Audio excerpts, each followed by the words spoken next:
มเด็จพระนางเจ้าสุธิดาผู้ครองราชาแห่งฟ้าสยามพระพักตร์เพลิดเพลินประดิษฐ์ดวงรุ่งแวววาวพระไทยดังน้องอลา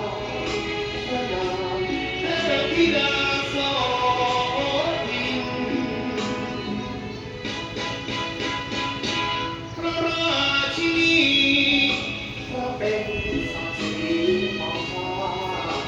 ประทับพระราชอาณเพื่อฝ่ายกษัตริย์ราชวงศ์จักรีบำบัดทุกข์บำรุงสุขให้ทั้งแผ่นดินน้ำพระทัยแผ่เอาสิ้นฉลองพื้นดินของชาวไทย 3 มิถุนาที่ขายุกาองค์ราชินี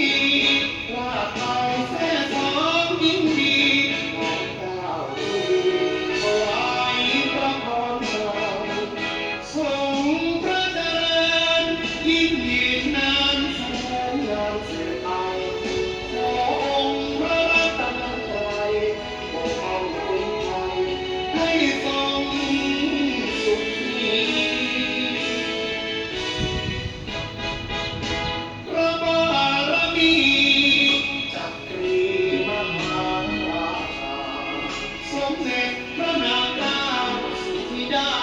พัชรสุธาบรมราชินี